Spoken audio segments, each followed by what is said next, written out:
So welcome again, everyone. We are very happy to be hosting this session. This is our last global fire session for the design leadership. We're still going to be having some regional fire sessions before the program starts on July 12th.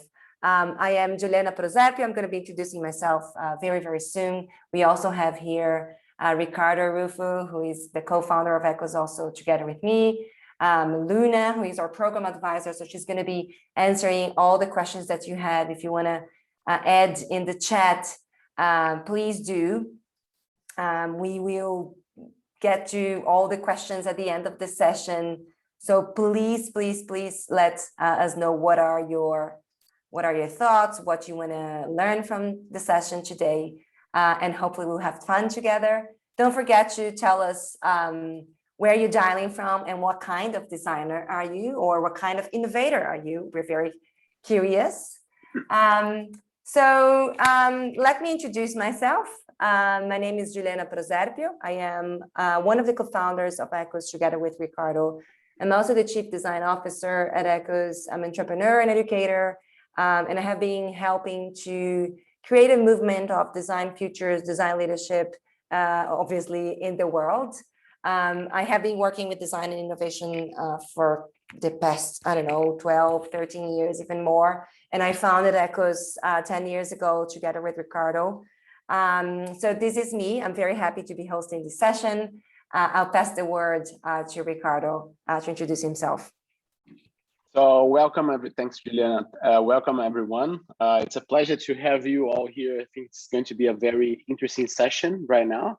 A bit about me, I'm a very entrepreneur. I like defining myself as this kind of a mosaic of learning. So I always try to keep myself learning as much as I can. So in the past, I did probably 12 years ago, I went to all different schools around innovation and design around the world, trying to understand how innovation in design look like. So I sort of come up with my own way. And Juliana and I got together in order to create this venture. So I'm quite happy because this year we turned 10. So ECHOS is turning 10, and I think turning 10 years old is not an easy journey. So it's been such a journey in the last years, especially the last year with COVID-19 hitting everyone. So less or more, you were impacted somehow, and everyone was impacted. So anyway, so I'm glad to be here sharing a bit of my thoughts. I'll be doing a kind of provocative questions for Juliana and trying to think how can we evolve this conversation a bit more and trying to push the boundaries of our leadership and design leadership as well. Thank you, Ricardo. So everyone, if you don't know us, ECHOS, we are an independent global innovation lab driven by design.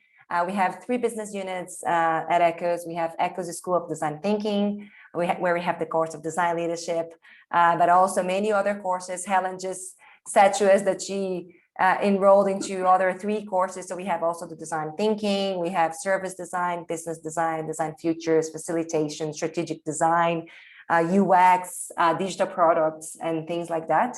Design leadership is the most advanced program at ECHOS for leaders, design managers, design leads, design executives, innovators who are already managing teams and that are growing their teams, who are starting to lead projects or things like that.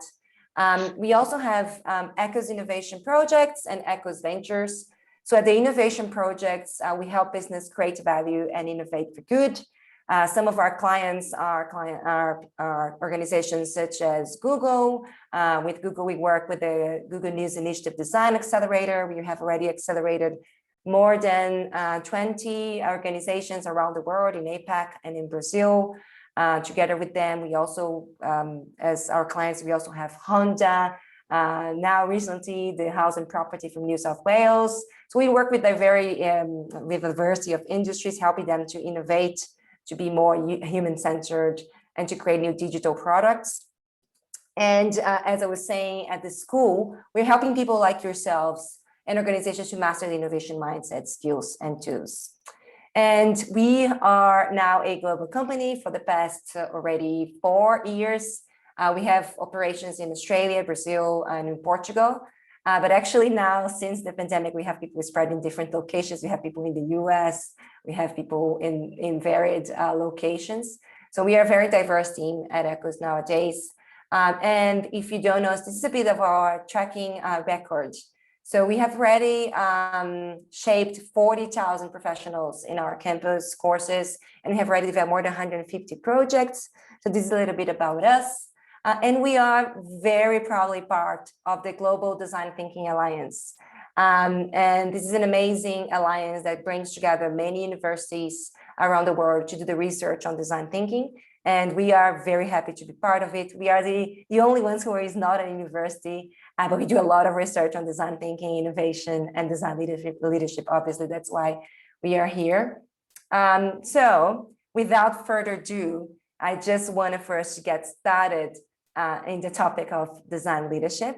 So I just wanted to start with a brief understanding on what is design leadership and why it matters. And I think the best way of talking about design leadership is referring to these amazing design leaders as well, Bruce Mau. If you don't know Bruce Mau, we have a podcast where we interviewed Bruce. It's called Desired. You have a link here. And what I really like about Bruce is that he explains really well what is the relation between design and leadership. So he says, look, to lead is to envision the future and then systemically work to realize that vision. That is exactly what designers at their best are doing every day. Leadership and design are both processes of social influence that aim to manifest a vision of what is possible. And in this sense, what Bruce is saying is that design basically is leadership. So how do we as designers become better leaders? How do we operate in design leadership positions or innovation leadership positions? How do we really deliver values? How do we raise the understanding and the impact of design in our organizations, for our clients, and for all the stakeholders that we work together with? I think these are some of the questions that we're going to be answering. How do we make our teams stronger? How do we make our teams more creative? How do we keep innovation? How do we keep measuring the value and the impact of design? How do we get to the last mile of design? And how do we articulate a vision for the future, for our products, for our services, and for our organizations? So this is just the start. If you have any thoughts, please write always on the chat. We'll be following that. And I'll pass the word for Ricardo, for him to comment or to jump into the questions. Up to you, Ricardo. Yes, so I think when we set up this fire session together, we said, why don't we create more like an interactive session so we can share a bit more about the product we created, the reasons behind this product, and share with you all probably what is this driving force that is guiding us since the beginning. Probably I would say this product is an opportunity to bring design to another level. So my first question for you, so Juliana has been leading probably almost all the fire sessions, as she mentioned in the beginning. And one question that I have for you, Juliana, is more like, what are the reasons behind of this product? What like you've been leading this initiative since the beginning, part of the whole thing, but you've been leading in a very nice and interesting way, and getting to talk with different leaders, different design leaders around the world, not just locally. And what is the reason behind of this product? So what are you doing? So if you could share a bit with us. Well, I think that one of the reasons why we created this product is because now we're reaching a new level of design maturity and innovation maturity around the world. So back in 2010, for example, when we first started, you remember well, Ricardo, design thinking was something absolutely new in the world. And our big fight was to generate awareness of what is design thinking. We need to enter the business, the organizations, the government. We want to make them understand how to become more human-centered, how to create better services, how to create better organizations, how to create more impact for the society and things like that. That was the fight. It's been 10 years already. that design thinking grew a lot, and design grew a lot in the business world, inside governments. And now we are in a different stage, I think. I think that the stage that we are now, we're moving from awareness to execution and implementation. And in this phase of execution and implementation, the main thing that we need to do is to prove value and to create value and to measure our impact and to create results.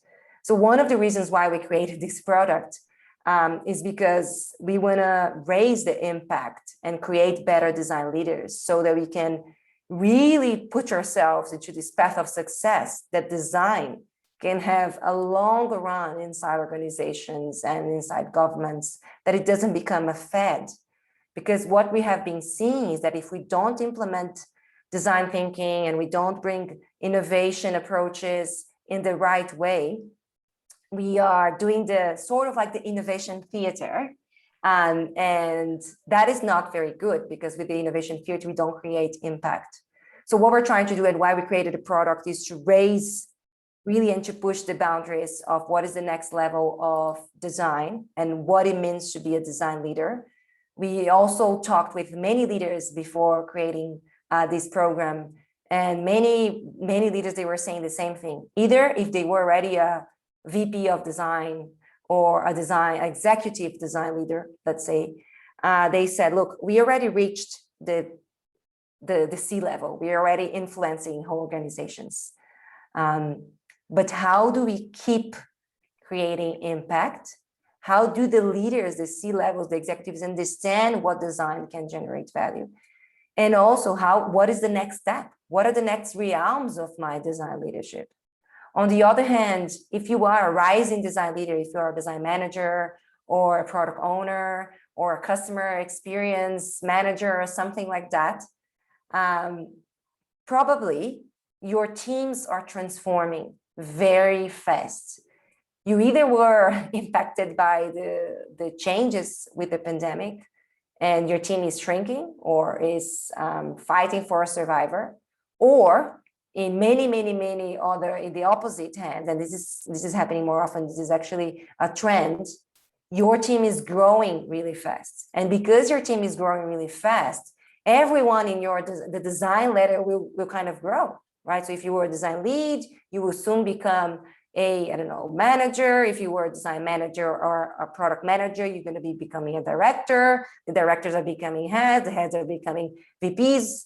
And with that, it is amazing that everyone is growing, but do we know how to lead, how to create the organizations, the infrastructure for organizations to create a sustainable growth for our design teams, but not only growth, a sustainable way for us to create impact for our businesses, for our clients, for our customers. So the rise of design leadership poses, it's amazing, but poses a big question. Are we ready? And what we have been seeing is that designers and innovators, they don't have many leadership references, because it's different to have a business leader and a creative innovation design leader. It is a different thing, right?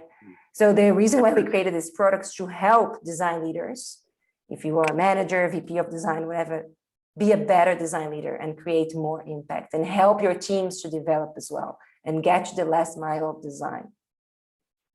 So probably thanks for sharing that, because it's such an amazing inspiration to hear what is behind of this product. But probably few people know that a year ago we were discussing how to kind of elevate the potential of design within organizations, because as leaders, as design leaders, we were like feeling kind of missing like this opportunity to be talking to other leaders. So one of the reasons we created the podcast, the Desire podcast we had in the past, it's this ability to share different points of view. So you started leading this initiative of the Desired podcast in order to start a conversation. And it's interesting because part of the conversation around the design leadership is how can we elevate the power of design? How can we impact more people? And how can we help designers be better leaders and better designers within the organizations as well? So it's amazing to see this product kind of taking off right now. because I remember this conversation was like a very long conversation on very like deep conversation in terms of creating a new product to design leaders to help them be better. So this is probably one of the main reasons, and that's probably my another question that I would like to ask you, because you sent out a survey, right? So can you share? And that's the second question that we have for you. What is this survey about? What happened? Can you share a bit more about the survey that you did in the past, and why you come up with this product? Yeah, sure. I think that the process of creating the program was very interesting. We decided we had no idea that we were going to create a course on design leadership. We were just trying to understand what design leadership meant, who were the design leaders, who were the most recognized design leaders around the world. So we created a survey, and we did a survey with more than 400 people around the world to understand who were their design leadership, who were their design leaders references. Who would they look up to? And it was very interesting because we discovered a few things from it. And one of the things is that even if you are a design leader or a design, sometimes you don't have enough references. You don't know who are these amazing design leaders that already exist. You don't know who to look up to. And at the same time, we discovered some amazing talent and design leaders who are out there creating a lot of impact. And we understood who they were. We talked with them, we interviewed them, and we designed the whole program based on these design leaders' experiences. And then we invited the most recognized design leaders based on this survey to be part of the program. So they are global masterclasses, and they are our regional leaders as well. So I guess that was the whole process of the survey, and we were understanding at which stage, what kind of design maturity we are at, because I think one of the things that it's interesting is that nowadays globally, we reach some sort of design parity in a way, formally. So if you compare the formal design of a Tesla with, a Mitsubishi, they are very similar, right? Or even between industries. But if you talk about the way how these organizations structure themselves, their org design, their design ops, how their teams are structured, the level of maturity of design, are they only thinking about design visually or the product, or are they thinking about design strategically, thinking about the business model, inferring in the service, inferring in the system? So these are the things that we're going to be working more and more also, and kind of bringing this knowledge into design leadership to understand the level and the maturity of your organization, how you can raise the maturity of your organization. That's what we were understanding from the survey as well. I think we capture a lot of insights that we brought to the program of what we need to develop to become the best design leader out there. And just for the audience to know, how many names you guys surveyed, just out of curiosity for them? The whole, how many we names interviewed, the survey was with more than 400 people, but the list that we got of references of design leaders, Daniel was here. I don't know if he's here. I don't know, I even remember. It was, I don't know, more than thousands. Yeah. It was a lot of people. Yeah. So another question, moving on, you've been leading all these, these fire sessions with leaders and design leaders around the world. And the beauty of this product that we created is it is kind of a global program. Where you're gonna have access to this global level, the global overview of the topic of the design leadership, but you're also going to have the local perspective. So translating that into the local perspective, into how to apply the design leadership within the regional leaders.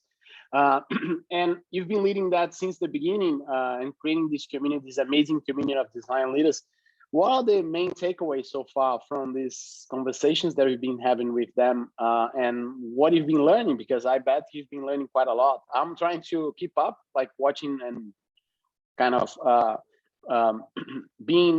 participating in all of them, but it's quite a lot. So you're probably learning so much in these fire sessions. Can you share a bit more about what are your takeaways so far? Yeah, I think that the biggest takeaways, there are many, of course. I have been having a great journey because I have been mediating a lot of these fire sessions with our design leaders who are going to be in the program. I think one of the things that impacted me the most was when Peter Merholz, the founder of Adaptive Path and now a design consultant, he wrote the book Design Ops and many other books. And he said, look, the reason why design leadership is so important nowadays is because every company is a tech company nowadays. And I thought this was amazing. And basically what he means is if you are a bank, you are a tech company. If you are a bakery, you are also a tech company. If you are the government, you're also a tech company in a way. If you are a school, you're a tech company. Everyone now, almost everyone, but the majority of the organizations, they are now a tech company because they have to be designing and delivering services in the digital sphere, let's say. And we are creating values and services and offers that are in this space. And in this space, you need to create experiences, you need to create interactions, you need to create human experiences and human interactions. And who is the most qualified kind of people that can create that? They are designers. And the design mindset helps you to make yourself better positioned to create and to understand what are the human needs so you can create the best experiences. So I think this is one of the key takeaways so far, that every company is now a tech company, and that's why design is growing so fast. I think that the other thing was what Phil Balagtas said about that even though in organizations that are already design-led and that are really investing a lot in design leaders and investing in design overall, there is still a big gap and a big lack of understanding of what design is and what it can deliver. So we are constantly still fighting for a space and to be able to innovate and to have the space for experimenting. So basically he said, look, one of the main things that we need to do as design leaders is to articulate this value of design up and down and kind of laterally. I think this is one of the key things, because there is not enough literacy of what is design leadership and what it means and how we can deliver value. And the other thing is about what Erin Casali said about how to give feedback for your team, for your products. And she was saying this is one of the main things that is a bit different as well from a traditional business leadership perspective. The way how we give feedback and the way how we nudge situations and we create sort of like compositions within your team is a design approach, because we are designing our team, we are designing our behaviors, we're designing our cultures. So everything is about design. So how do we apply our design techniques to leadership? I think this is where there are many more, but I think these were my key takeaways. I don't know if you have some, Ricardo. One quick comment that I like your concept of the that you mentioned in your book. I don't know if everyone knows, but Juliana has a ebook written on. It is on our website, and you can download these 5 chapters. And you mentioned about this the 4 degrees of naturality of design. And it's interesting to see that these 4 orders, these 4 degrees of naturality of design, where you have nature, where you have like farms and the human beings are interfering into the farms. And later on, we have the artifact, mainly because of the Industrial Revolution, as the 3rd order, the 3rd degree of naturality of design. And probably we are embarking into this 4th order, or the 4th degree of naturality of design, where it is the design is designing itself. So, and I think you really nice explain this concept of the 4th degree around the movie Her, which is kind of sharing a bit of the AI experience. And I think you could comment on that as well. Where is the design is going from the 4 degrees of naturality? Where is design going by talking to those leaders? and how you see design evolving from the generative design perspectives and so on. So that would be my another question for you to evolve on that. What do you think? A bit tough, I think this is a big concept. I'll try to break it down a little bit.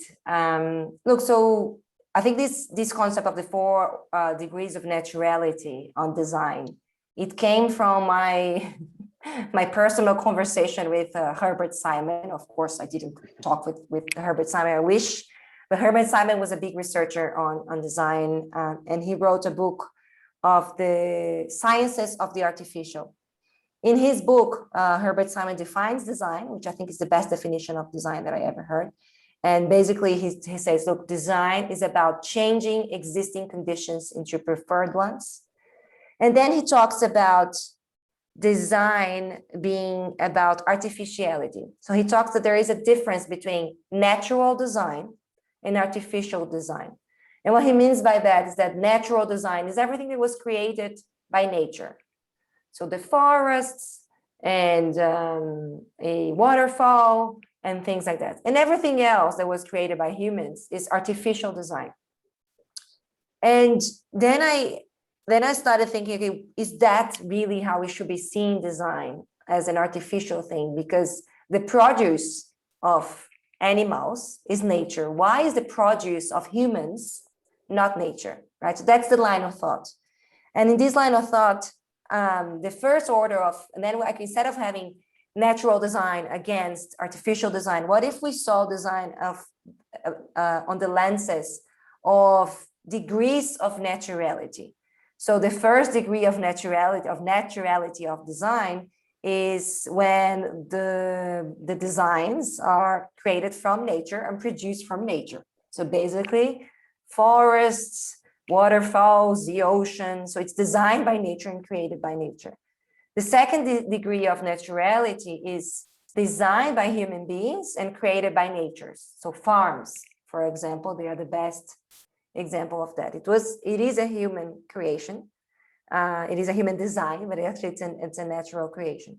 Then the third degree of naturality is when we as humans, we are designing and creating. So everything that is industrial design, or everything that we created that is designed and created by the human hands. So my clothes, the chairs that you're sitting, the computer, everything, right? That it was not designed in the first 2 degrees. But now we are in a point where the complexity of design raised a lot, because we're not only designing things that are going to be static. We're now entering this 4th order of naturality, where the things that we design are designing things by itself. And this is usually because of artificial intelligence, machine learning, and things like that. And this is this 4th order of naturality is the generative design. So with that being said, I think that we are in a moment in history and in time that is very, very, very unique. And that we as designers, we have greater responsibilities. And as design leaders, we have even greater responsibilities. And that's why we need to be very careful on how we are designing and creating our products or services or business or organizations and everything else. So the level of complexity is bigger, and the impact, good or bad, that you're going to be creating is also much bigger.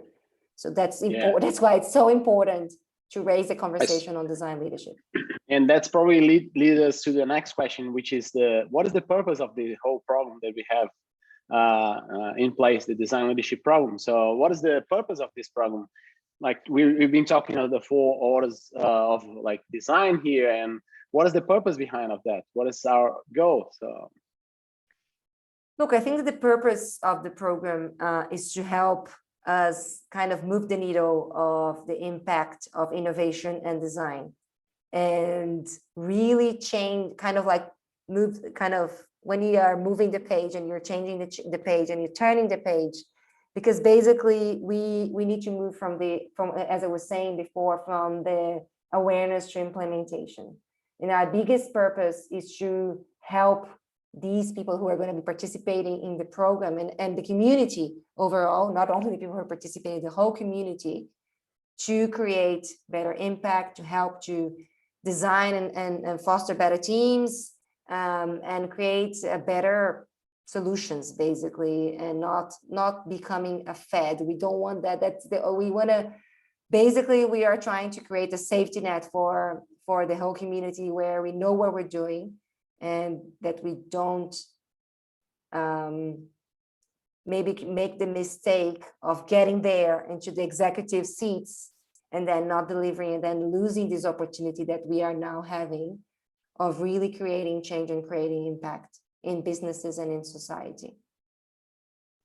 Awesome.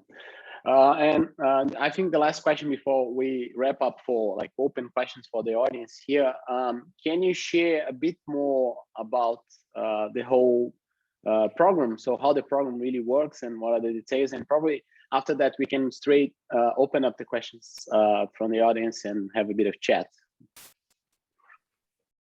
Sure. Look, I think this is something that we have been, we designed this program with a lot of care, and the team that was since the start, they were designing this program with a lot of care and understanding what are the needs of the design leaders who are going to be in the program, and what they need to learn and what we need to practice. And one of the things that we learned is that there is a lot of knowledge and insight from these global leaders. And then we brought the best design leaders. So we're going to be having 12 global masterclasses.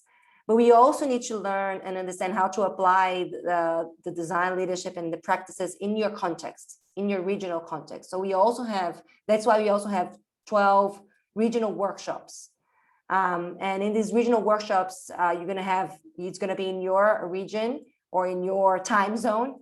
And you're going to have a smaller cohort where you can learn by doing. It's going to be a workshop, you're going to be all together. And lastly, we are really touch basing on this point of creating a global network, that you're going to be learning with other design leaders, with other VPs of design, with other design managers, with other innovation or customer service or customer experience managers. So it's really about learning, peer-to-peer learning as well, when we are in, especially in the regional workshops. So basically it's a 12-week program. We are going to be going through all of these topics. So what is design leadership, listening deeply and giving feedback, how to create better products and how to lead digital products, how to articulate the value of design, the future of service design, how to create a vision, how to design for impact, how to set up a design practice and a design team, how to extract creativity and pushing the boundaries. Here we're going to also be talking about the application of a design in quantum computing, artificial intelligence. What are the next realms of design? How do you maintain your team through the last mile of design and really create impact? And how to shape organizations through design ops. And then the last week is all about paths for you for your career. We're trying to help you shape the next 5 to 10 years of your career. So what are the next steps and paths for design leaders like yourself? And basically, we have these amazing master classes with all of these people. So Andy Polaine is a service designer, was the director of Fjord for years. We have Birgit Mager, who is the founder of the Service Design Network. Michael Tam, design director at IBM. Peter Merholtz, that I already mentioned, founder of Adaptive Path. Browning, director and APAC director for Fjord. Stephen Gate was the chief evangelist officer for Envision for years. Is also the founder of The Crazy One, and now he's at WW as director of design. Erin Casali, design director from Automatic. Indy Young, founder of Adaptive Path. Phil Balagtas was the head of experience design for McKinsey and the founder of the Future Initiative. And Natalia Tsiwik, also design director at Huge. So they are amazing design leaders from different locations, with different perspectives. And in these global masterclasses, we're going to have, it's 12 sessions. Each session is 90 minutes. In these 90 minutes, going to be, you can either watch it live or you can watch the recorded session. And it's original content and inspiration for 60 minutes, and then questions and answers. We're going to have FaceTime with these amazing leaders in questions and answers. And then we're always going to be hosting an after party where we can network after the global masterclass sessions. And then we have the regional workshop. So if you are participating in the program every Monday, you have the Global Masterclass where everyone comes together. And then on Wednesdays, you go to your regional track. So you can either choose from the Americas track, or you can choose from the APAC and EMEA track, or you can choose from the Brazilian track. The Brazilian one will be in Portuguese. The other ones will be in English. And we have these amazing leaders here for each track, right? They are all top design leaders, very, very recognized, and we're very lucky to have them, all of them in our program.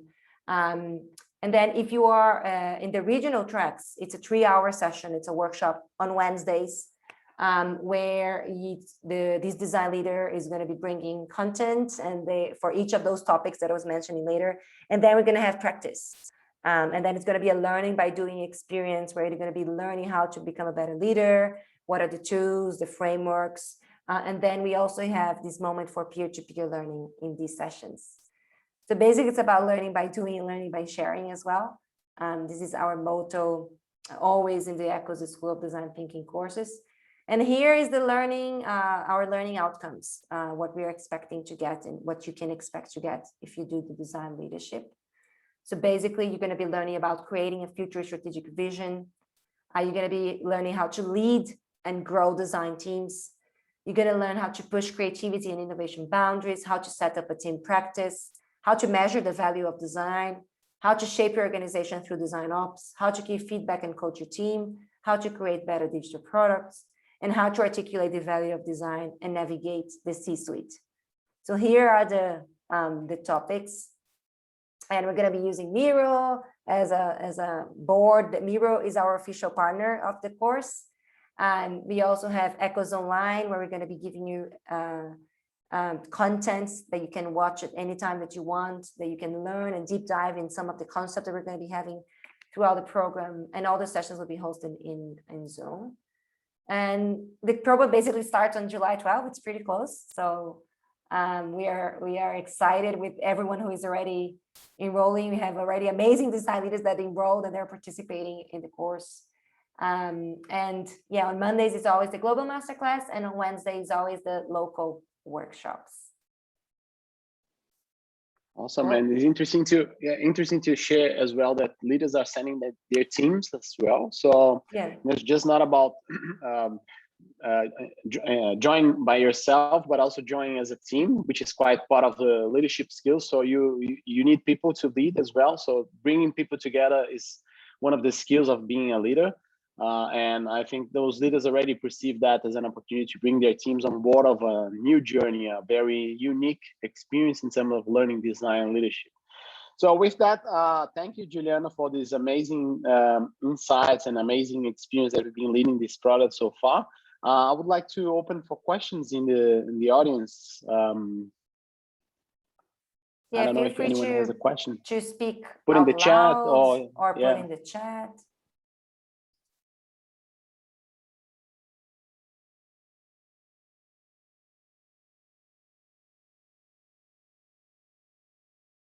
Any questions regarding anything,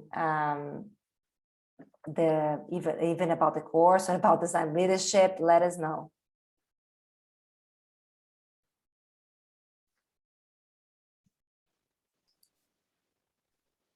One question that probably I have for the audience because we have one question here. So from Rachel, I would like to know more about the reference of naturality of design. Yeah, I think you should, Ricardo, maybe, or Luna, or anyone from the Ecos team who is there, maybe post the power of design, the link for the ebook, and then I think James can have a look. I think this is on the 3rd or the 4th chapter, and then you can have a look. So James asked how interactive will be the live sessions? Look, they're going to be quite interactive. They are 90-minute sessions. We have most of the session, it's going to be a presentation, 40 minutes from the leaders, and then it's going to be either questions and answers, or they're going to have some practice. They're going to be dividing the groups, so it's going to be pretty interactive as well. the live sessions. So it depends on what you're saying. The global master classes, they are going to be 90 minutes. And then the regional workshops, on Mondays, we have the global masterclass. The regional workshops, they are 100% interactive. It's peer-to-peer learning. We have practices and it's smaller groups. So it's going to be really, really hands-on and interactive. And in the global masterclasses, we're going to be listening a bit longer for these amazing inspirations that we brought to the program. And then we're going to have questions and answers and some practices as well. And also, just adding to that, I think it's good to share that you're going to be learning from the leaders and regional leaders as well. But the whole idea here is that you learn from your peers, because there'll be people from your local region learning about design leadership, but also there'll be people learn from the global perspectives from different countries, different places. So it's an opportunity for you to learn a different angle, a different opportunity, how they're applying this specific topic that you're exploring within their regions, their locals, their places. So it's a very interesting way to build this peer-to-peer experience. And in the ultimate goal is to really create this community, as Juliana mentioned, the network around this community of design leaders. So being part of this first very cohort of design leadership is an opportunity to embark into this journey of this community of design leaders that we're just fostering. So it's not just one group or the other, but creating that global tribe or global team around that. So it's a very interesting experience for everyone to learn. Another thing that I want to ask you, Juliana, probably no one really knows, but what is the ultimate goal with this product, with this experience, this course that we have? The ultimate goal? I don't know. You probably know. Yeah, you do know. So our goal is to, like, we inspired by Netflix. So we're thinking about creating this instead of like just one course and that's it, and maybe you have the next course. We are thinking about creating this seasonal program. So the whole idea is to have this. This is season 1 probably, and if we succeed, we're gonna have season 2. And if people watch or participate, we're gonna have season 3, and maybe we become like the Friends series of the design leadership courses. So a global network as part of a seasonal experience for everyone to join. So that would be the ultimate goal. Let me see if we have more questions here.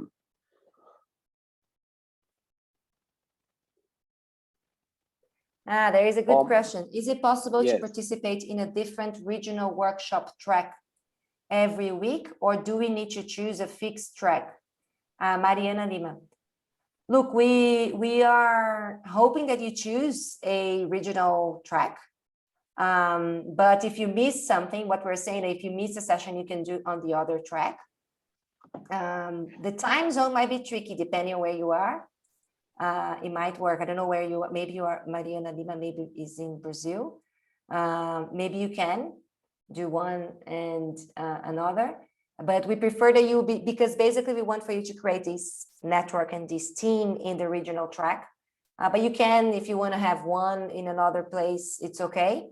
But we prefer that the most of your the sessions you be doing one track, because they are connected and you're creating projects and you're developing the sessions as well.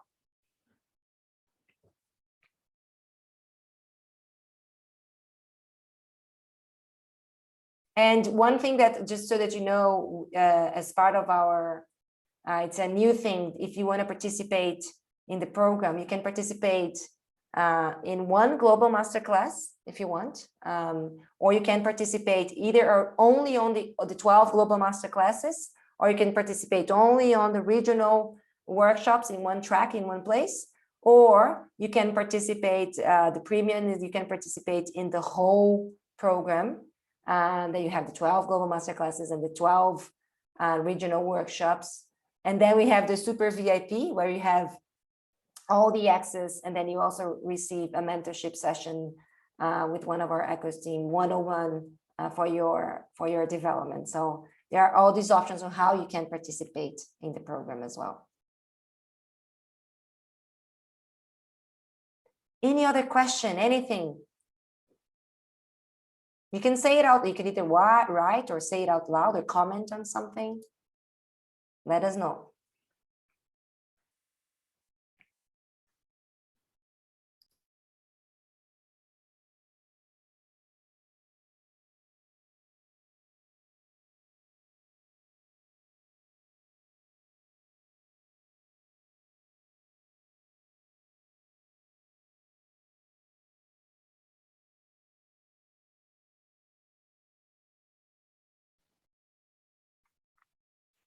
So I think probably you did an amazing explanation of the whole program, and it's a very interesting chat about where we're going with this program. So as you said, we are almost about to kick off. So on the 12th of July. So it's this session was a very informative session, and the whole idea was to share a bit of the program. And I think you did an amazing job sharing all the global idea of this program, but also the translation that into the regional workshops. As for those who like participate in this session, you're gonna have access to like a coupon, a discount coupon for like 20% off. So you're gonna be receiving that by your emails. And also you can take a picture of this QR code now. I remember before COVID, the QR code was quite rare. People don't use QR codes, and now everyone is using QR codes to check in places and everywhere on the world. But anyway, yeah, I think this is it from my side. I want to thank you everyone to be part of this this amazing warm-up conversation that we are having. And thanks, Juliana, to be sharing your experience so far with this program, with this amazing initiative that we've been creating the last probably months, right?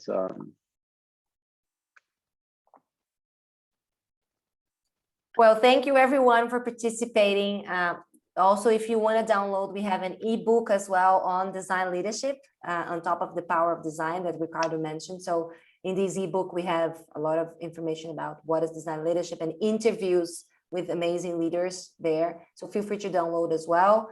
And do sign up with this special code. We are about to start. It's going to be starting on the 12th of July. We are very excited. It's going to be a very unique program. You're going to have amazing peers sitting next to you in this program. You're going to be building a lot of your network as well. It's also very interesting because of that on top of everything. And we hope to see you there. So let us know if you have any other questions. Otherwise, I'm going to be staying here, Ricardo and I and Luna, for the next 5 minutes. So if you have any questions, or if you want to call us privately as well, send us a chat or send Luna an email. And we'll be happy to help you. Thank you, everyone.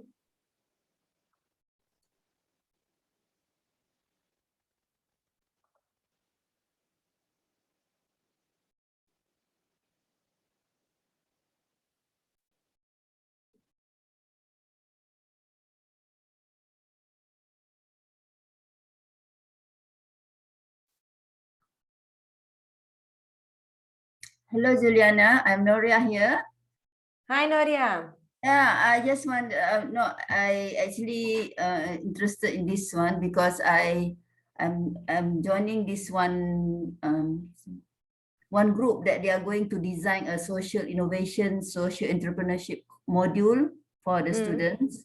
So I thought by joining, I don't know whether how can this help me. I thought I might get some input so that I can somehow put some things in that module.